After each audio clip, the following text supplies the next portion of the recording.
Oil facilities in the Niger Delta region of Nigeria regularly come under attack by both criminals looking to make money and militants demanding that residents in southern Nigeria get a bigger share of the country's oil wealth. One rebel group calls itself the Niger Delta Vigilante Force, and its leader goes by the name Tom Ateke. Guerrilla fighters. Guerrilla fighters. We are conducted in Niger Delta. We want them to give us our rights, which everybody knows.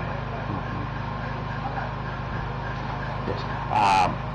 That's Tom Ateke, now joining us to talk about the rebel leader, the Niger Delta Vigilante Force, and the fight for oil in Nigeria is Ibrahim Ahmed, VOA's House of Service. Welcome to In Focus, Ahmed. Thank you, Benson. Thank you for having me. Now, that was something. You did travel to the Niger Delta recently, and you got to meet Tom Ateke. Yes. Now, what did he tell you he thinks of himself?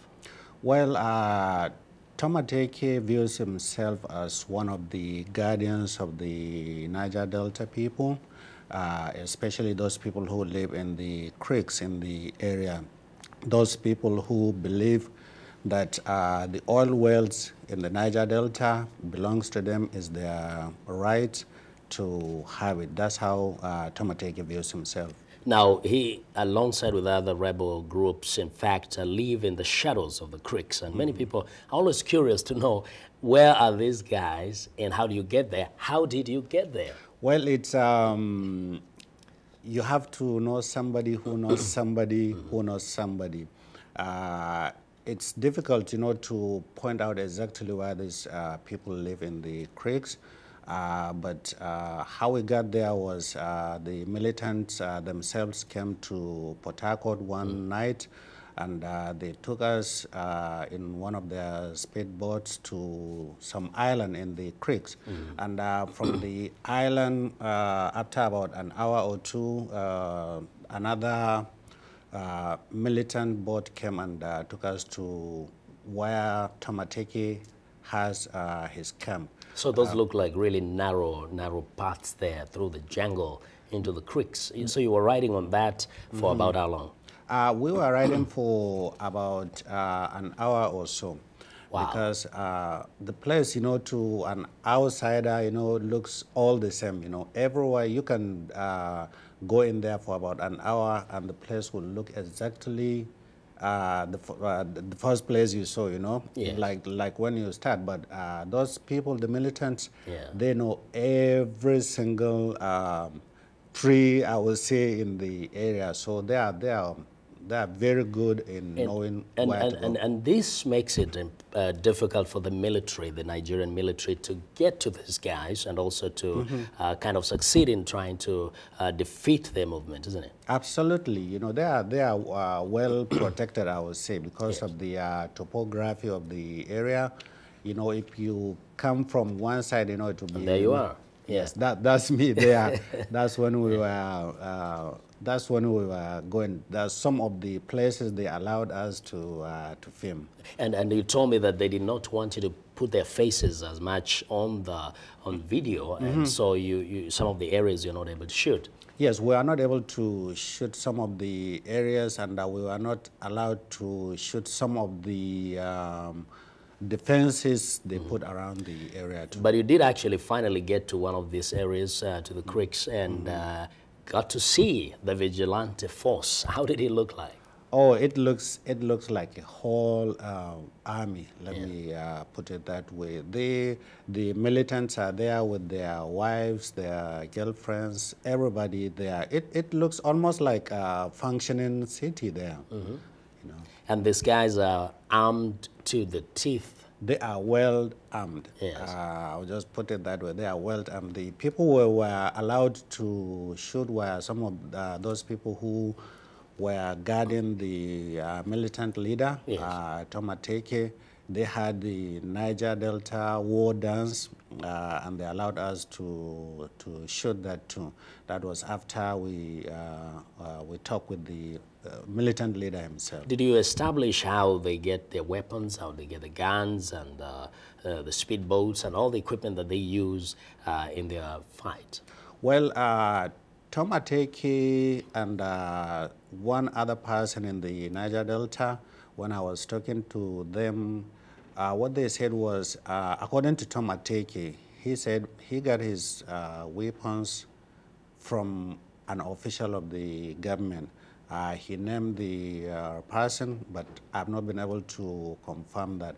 There was one other person in the Niger Delta area who said that these people were armed by government of a particular political party because they started not as militants, Tomateke and his group. The other groups like Shoboma, who used to be a lieutenant for Tomateke, who broke out and formed his own group. They all started as vigilantes in the Okirika area because what they were doing was protecting the area and the people in the area. Then before the last elections, some of them were co-opted by some political parties to work for them. So the other people involved were actually not very visible within the movement, but actually is financing or supporting this movement and their politicians. Absolutely. That's why, you know, if you talk to people like Tomateke and you talk about other Niger Delta groups like MEND, what Tomateke will ask you is, who is MEND? Because according to what he said and according to what some others say, MEND is like a group of people who want to see the continuation of the Niger Delta crisis because they benefit from it.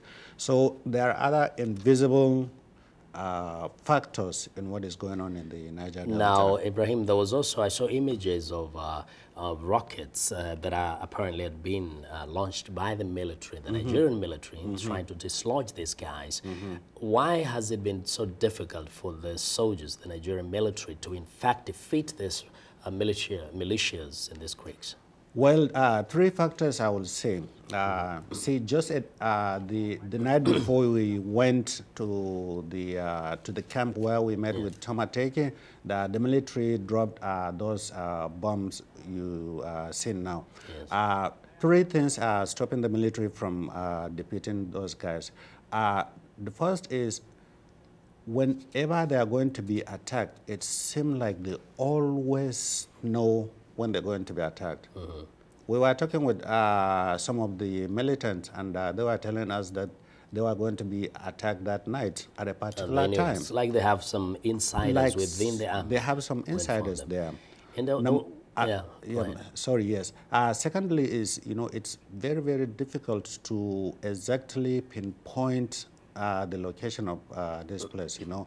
If you drop me in the creek right now, I will have no idea where that camp is because every place looks the same thing.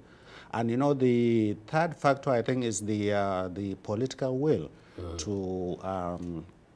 to deal with this issue militarily, because I don't even think it is an issue that can be solved. Ultimately, what do they say they really want in a nutshell? What do they want? And there were some nice images we had of those vigilante force fighters, but apparently there's a technical problem somewhere, we can't see them. But what do they really want? Well, what the militants said they want is to give the people of the Niger control over the oil wealth in the area. They point to places like Abuja, the capital city in Nigeria. Look how beautiful Abuja is, and it has all infrastructure, roads, hospitals, electricity, and stuff like that. But you go to the Niger Delta area where the oil wealth is coming from, you know, you see you know, images of villages and towns, no roads, no hospitals, nothing. And some of the areas in the creeks, really, you know, they are so kind of look like they're from some, you know, there's some from kind of movie, some other planet. And almost unbelievable. And thanks a lot. Yes. Thanks a lot, Ibrahim, for sharing with us your experience at the Niger Delta. Thank you very much, Ibrahim, for joining us today on In Focus. Ibrahim Ahmed is a correspondent with the Voice of America's Hausa Service to Africa. We'd like to know what you think of our show, whether you watch In Focus on one of our affiliate stations in Africa or view it on the internet.